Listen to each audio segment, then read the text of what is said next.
हमारी सिक्किम यात्रा 14 नवंबर को सुबह 4 बजे से शुरू हुई।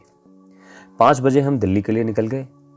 यूं तो मैं पहले कई बार दिल्ली जा चुका हूं, लेकिन ये हवाई यात्रा का मेरा पहला अनुभव था, इसलिए मेरे मन में कुछ नई प्रकार की उमंगें उठ रही थी। उबड़ खाबड़ रास्तों से चलते हुए जब हम गुड़गांव पहुंचे तो गुड़गांव की ऊंची ऊंची इमारतों ने हमारा स्वागत किया। हम लगभग 8 बजे इंदिरा गांधी अंतर्राष्ट्रीय हवाई अड्डे पर पहुंच चुके थे। प्रवेश द्वार से अपनी पहचान के दस्तावेज दिखाने के बाद हम चेक इन काउंटर्स पर पहुंचे। स्पाइस जेट के सभी प्रतिनिधियों ने हमारा पूरा सहयोग किया। इन सभी प्रतिनिधियों की विनम्रता देखते ही बनती थी। बोर्डिंग की कॉल होने पर हमें एक बस से हमारे यान तक ले जाया गया। यह यान 100 यात्रियों वाला एक छोटा सा यात्री विमान था। सिक्किम के पैक्योंग एयरपोर्ट की पहाड़ी वादियों में बनी छोटी सी हवाई पट्टी पर कोई ऐसा ही विमान उतर सकता है। हवाई जहाज के पंखे जब शुरू हुए तो मेरे मन का मयूर उमंगित हो उठा। ये छोटा सा विमान जब धीरे धीरे हवाई पट्टी पर दौड़ने लगा और आकाश की ओर उठने लगा तो आकाश की ओर उठते हुए विमान से नीचे झांकने पर ऐसा लगा मानो मानव अहंकार के सारे प्रतीक छोटे पड़ने लगे हों। ऐसा लगा जैसे मेरे अंदर भी कोई सिद्धार्थ छुपा बैठा है जो अब महाभिनिष्क्रमण पर चल दिया है। इन दिनों दिल्ली का AQI खतरनाक स्तर पर है। उसकी बानगी आकाश से नीचे देखने पर आसानी से महसूस की जा सकती है। एक तरफ नीला स्वच्छ आकाश और दूसरी तरफ धूल और धुएं से लिपटी हमारी राजधानी। प्रकृति का ये नज़ारा हमारी करतूतों की पूरी पोल खोल रहा है। मैं अपनी नजरें आकाश में तैरते हवाई जहाज की खिड़कियों से एक पल के लिए भी नहीं हटा सका। नीचे अलसाई लेटी हुई नदियां, आकाश में अटखेलियां करते हुए मेघ शिशु और दूर उत्तर में सीना ताने खड़ा पर्वतराज हिमालय मुझे लगातार अपने आकर्षण पाश में बांधे रहा। कुछ ही देर में समतल धरती की जगह पहाड़ी वादियों ने ले ली थी। पहाड़ पर दूर दूर तक फैले छोटे छोटे घर मानव श्रम की अथक कहानी बयान कर रहे हैं। नीचे बलकाती हुई तीस्ता नदी इस छोटे पहाड़ी राज्य की जीवन धारा प्रतीत हो रही है। यान के पहिए मशीनी कैद से मुक्त होकर जमीन को छूने को अब बेताब हो रहे थे और जल्द ही ये पहिए रनवे पर दौड़ते हुए शांत हो गए। अपने तय समय से 1 घंटा पहले ही इस छोटे से वायुयान ने हमें पैक्योंग एयरपोर्ट पहुंचा दिया था। एयरपोर्ट पर इसका एक खूबसूरत प्रतिरूप भी हमें दिखाई दिया। 15 वर्षों की लगन और परिश्रम से इस हवाई अड्डे का स्वप्न सिक्किम के लिए साकार हो सका है। हवाई अड्डे के बाहर बने टैक्सी बूथ से 1300 रुपए में एक छोटी टैक्सी आपको मिल जाती है। पैक्योंग से गंगटोक का सफर लगभग 1 घंटे 20 मिनट का है। रास्ता उबड़ खाबड़ है, लेकिन चारों ओर के खूबसूरत नज़ारे आपको हो रही असुविधा आपको महसूस ही नहीं होने देते। बीच बीच में पर्वतों की गोद से बहते झरने आपको रोमांचित कर देते हैं। रास्तों के किनारों पर लगी धार्मिक मंत्रों से सुसज्जित रंग बिरंगी ध्वजाएं सिक्किम की संस्कृति की सुंदरता का परिचय कराती हैं। लगभग 3 बजे हम गंगटोक में नामनांग रोड पर स्थित होटल सुमित में पहुंच चुके थे। यहाँ सिक्किमी पद्धति से दुपट्टा पहनाकर हम सभी यात्रियों का स्वागत किया गया। 1-2 घंटे विश्राम करने के बाद हम पैदल ही यहाँ के मुख्य बाजार MG मार्ग पर पहुंच गए थे। MG मार्ग का मतलब है महात्मा गांधी मार्ग।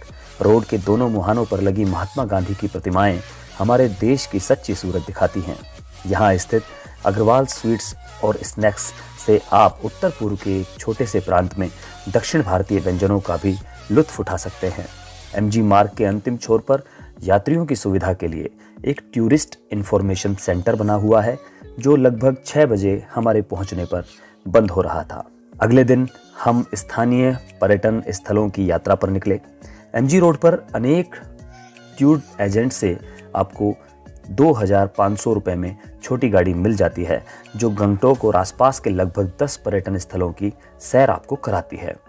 रूमटेक, इंशे जैसी मुख्य मोनेस्ट्रीज कोरोना के कारण बंद थीं, इसलिए हमारे अगले दिन का सफर डोड्रल चोर्टन से शुरू हुआ।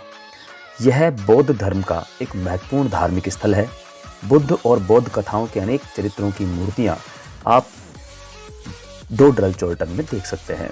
उसी के पास नामग्याल इंस्टीट्यूट ऑफ तिब्बतोलॉजी स्थित है, जहां आप टिकट काउंटर से 20 रुपए का टिकट लेकर इस इमारत में तिब्बत की सभ्यता और साहित्य के चिन्ह देख सकते हैं। इस इमारत के अंदर कैमरा ले जाने की स्वीकृति नहीं है, इसलिए आप यहाँ मौजूद तिब्बती पांडुलिपियों और अवशेषों को केवल अपनी नज़रों में ही कैद कर सकते हैं। थोड़ा नीचे उतरकर हम रोपवे पर पहुंचे। पास से ही नाश्ता करने के बाद हम गंगटोक की खूबसूरती को निहारने के लिए रोपवे पर सवार हुए। 5 वर्ष से बड़ों के लिए 117 रुपए और उससे कम आयु के बच्चों के लिए 77 रुपए में रोपवे की सवारी आप आराम से कर सकते हैं। रोपवे से नीचे खूबसूरत और साफ सुथरे गंगटोक शहर की सुंदर छटा आपको दिखाई पड़ती है। ऐसा लगता है मानो गंगटोक शहर पहाड़ पर अपनी पूरी शान के साथ विश्राम कर रहा हो। सड़क पर एक के पीछे एक चलती गाड़ियां हमें अनुशासन का पाठ पढ़ाती दिखाई देती हैं। उसके बाद हम पहुंचे फ्लावर शो में, जहां 20 रुपए में आप सैकड़ों प्रजाति के फूलों को निहार सकते हैं। फ्लावर शो के बाद हम पहुंचे हनुमान टोक। टोक का मतलब होता है मंदिर। यह मंदिर नाथुला रोड पर लगभग 7200 फीट की ऊंचाई पर स्थित है, जिसमें पुजारी की जिम्मेदारी भारतीय सेना के जवान निभाते हैं। इस मंदिर से आप कंचनजंगा पर्वत के हिमाच्छादित शिखरों को निहार सकते हैं, लेकिन दुर्भाग्य से धुंध अधिक होने के कारण हम इस अवसर का लाभ नहीं उठा सके और हनुमान जी और राम मंदिर में अपनी उपस्थिति दर्ज कराकर हम आगे बढ़ गए। 10 मिनट के अंतराल पर ही एक और गणेश टोक और दूसरी ओर जूलॉजिकल गार्डन स्थित है। साथ में बच्चे होने और समय ज़्यादा हो जाने के कारण हमने केवल जूलॉजिकल गार्डन जाना तय किया। यह एक खुला चिड़ियाघर है, जहां पहाड़ी वन्य रास्तों पर चलते हुए आप अनेक वन्य प्राणियों को निहार सकते हैं। यहीं आप सिक्किम के राज्य पशु रेड पांडा को भी अठखेलियां करते हुए देखते हैं, लेकिन पैंथर, वल्चर, वाइल्ड कैट जैसे वन्य प्राणियों को पिंजरे में गमगीन अवस्था में बैठे देखकर मन में एक अजीब सी उदासी पसर गई थी। खैर, जूलॉजिकल गार्डन से बाहर आकर हम एक बार फिर अपनी गाड़ी में सवार होकर पहुंचे लहासा वाटरफॉल। ये जगह रंग बिरंगी ध्वजाओं से सजी मिली। ये एक छोटा सा झरना है जो आपको शुरुआत में बहुत रोमांचित करता है, लेकिन गंगटोक की यात्रा पूरी करने के बाद इसकी गरीबी पर बड़ा तरस आता है। इसके बाद हम पहुंचे ताशी व्यू पॉइंट। इस व्यू पॉइंट से एक खूबसूरत पर्वतीय नज़ारा पेश होता है, लेकिन दुग्ध धवल पर्वत शिखर इस बार भी धुंध होने के कारण हमारी आंखों से ओझल ही रहे।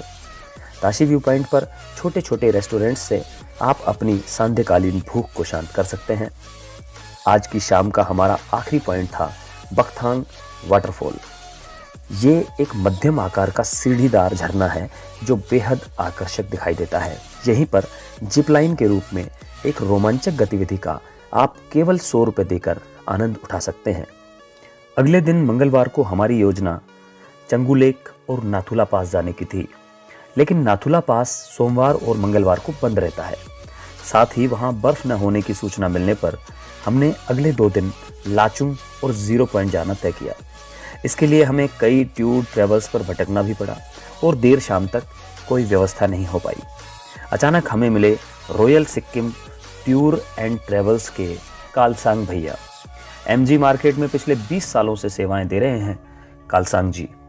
इन्होंने अन्य ट्रेवल्स से बेहतर रेट्स में हमारी 0 पॉइंट की यात्रा बुक की और अगले दिन सुबह 9 बजे एक इनोवा गाड़ी हमारे होटल पर पहुंच गई और गाड़ी के साथ पहुंचे उत्तम भाई। अपने डील डोल से उत्तम स्कूल के विद्यार्थी लग रहे थे, लेकिन उनमें गजब की ड्राइविंग स्किल्स देखने को मिली। पहले दिन हमें रास्ते के सभी पॉइंट्स कवर करते हुए शाम तक लाचुंग पहुंचना था। घुमावदार पहाड़ी रास्तों से गुजरते हुए पहाड़ी गांवों के झोपड़ी नुमा घर और उन घरों की बालकनियों पर लगे गमलों और गमलों में झांकते रंग बिरंगे फूल आपकी आंखों को अपने आकर्षण में बांध लेते हैं। इस रास्ते पर हमारा पहला पड़ाव था बटरफ्लाई फॉल। अच्छी खासी ऊंचाई से बड़े शोरगुल के साथ ये झरना ज़मीन पर उतर रहा था। उत्तम ने बताया कि फरवरी मार्च में यहाँ बहुत सारी तितलियों का जमावड़ा रहता है, इसलिए इसका नाम बटरफ्लाई फॉल पड़ा है। आगे बढ़ने पर दिक्चू गांव और पहाड़ों के बीच से बहती हुई तीस्ता नदी की छटा बेहद मनोरम प्रतीत होती है। दोनों ओर की पहाड़ियों से असंख्य झरने तीस्ता नदी में आत्मसमर्पण करते हुए दिखाई देते हैं, मानो कह रहे हों, तेरा तुझको अर्पण, क्या लागे मेरा। गंगटोक में जो ल्हासा प्रपात दिखा था, अब उसके प्रति सहानुभूति से मन भर आया। इसके बाद हम पहुंचे रंग रंग गांव में। यहाँ हमने शाकाहारी होटल पर दोपहर का भोजन किया। हालांकि बच्चों की तबीयत कुछ ठीक नहीं थी। घुमावदार पहाड़ी रास्तों पर तबीयत खराब होना स्वाभाविक ही है। रंग रंग ब्रिज से गुजरते हुए हम पहुंचे मंगन। यहाँ पहाड़ी बच्चों को स्कूल से लौटते देखकर मन बाग बाग हो गया। थोड़ा आगे चलकर शिंजिक नाम का एक खूबसूरत गांव पड़ा। यहाँ से आप खूबसूरत पहाड़ी नज़ारों को निहार सकते हैं। यहाँ रुके बिना ही हम लाचुंग की ओर बढ़ गए। पहाड़ों में सही समय में सही जगह पर पहुंचना बहुत ज़रूरी होता है। थोड़ी आगे ही हमारा स्वागत नागा वाटरफॉल ने किया। बहुत ऊंचाई से गिरता यह प्रपात आपको एक अलग ही दुनिया में ले जाता है। चुंगथांग से पहले आपके परमिट की जांच की जाती है। शाम 3-4 बजे से पहले आपका यहाँ पहुँचना ज़रूरी होता है। यहाँ आपके पास की सारी प्लास्टिक की बोतलों को बाहर निकलवा लिया जाता है। प्रकृति के प्रति इतना दायित्व तो हमारा बनता ही है। चीन सीमा नज़दीक होने के कारण यहाँ ड्रोन कैमरा ले जाने की अनुमति भी नहीं है। चुंगथांग जाने के लिए रास्ता एक पहाड़ी सुरंग से होकर गुजरता है। हालांकि यह सुरंग बहुत ज़्यादा बड़ी नहीं है, लेकिन पहाड़ी क्षेत्र में दुर्गम पर्वतों से होकर गुजरने वाली ये सुरंगें मानव के प्रयासों के प्रति श्रद्धा का भाव जगा देती हैं। हमारा अगला पड़ाव था चुंगथांग। मेरे एक विद्यार्थी अर्शीद, जो भारतीय सेना के जवान हैं, उन्होंने मुझे इस जगह का फ़ोटो भेजा था।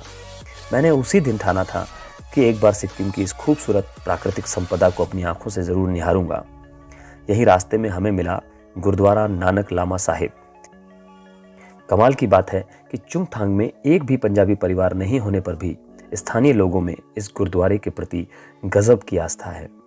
गुरुद्वारे के भाई जी ने बताया कि गुरु नानक साहिब यहाँ आए थे और बौद्ध लामा के रूप में उनका किसी शैतान से यहाँ संघर्ष हुआ था। उसी के साक्ष्य के रूप में आज भी यहाँ एक पहाड़ी शिला पर उनके और एक शैतान के पद चिन्ह बने हुए हैं। इस जगह पर हिंदू और बौद्ध दोनों ही श्रद्धा के साथ मत्था टेकने आते हैं। हमने भी मत्था टेका और लंगर छककर आगे की राह ली।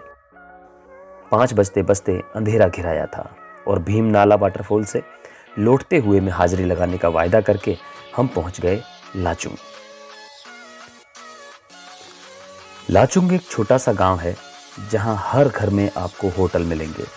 भोजन के लिए अलग से रेस्टोरेंट यहाँ पर नहीं मिलेगा, इसलिए यहाँ रहना और खाना एक ही जगह पर उपलब्ध होता है। हम 5 कमरों के एक छोटे से होटल डोलमा में उत्तम के कहने पर रुक गए, जहाँ हमने एक दिन के 3000 रुपये एक कमरे के लिए भुगतान किया। यहीं होटल से ही हमें बर्फ में चलने के लिए आवश्यक जैकेट और बूट्स मिल गए। चौथे दिन सुबह 8 बजे हमने 0 पॉइंट के लिए यात्रा शुरू की। अगले दिन होटल से ही बर्फीले पहाड़ों के दर्शन होने लगे। अमल धवल गिरी के शिखरों पर बादलों को घिरते देख बाबा नागार्जुन की स्मृति हो आई। लाचुंग से बाहर आते ही भारतीय सेना की चेकपोस्ट पर एक बार फिर से परमिट की जांच हुई। यहाँ बहुत सारे क्षेत्र सैन्य महत्व होने के कारण फोटोग्राफी के लिए प्रतिबंधित हैं। 0 पॉइंट के लिए जाने वाला रास्ता बार बार होने वाले भूस्खलन से कहीं कहीं बहुत उबड़ खाबड़ है, तो कहीं पहाड़ी झरनों के सड़क से होकर बहने वाले बर्फीले पानी से सड़कें मानो अकड़ सी गई हैं। लेकिन एक बार जब आपको बर्फीले पहाड़ दिखने लगते हैं तो नज़रें सड़कों की तरफ जाती ही नहीं हैं। आगे चलकर हम पहुँचे युमथांग, जो कि एक पर्यटक स्थल है। यह युमथांग फ्लावर वैली के रूप में भी जाना जाता है। 0 डिग्री तापमान होने के कारण लोग लाचुंग से यहाँ आकर व्यवसाय करते हैं और फिर शाम को वहीं लौट जाते हैं। हम यहाँ नहीं रुके।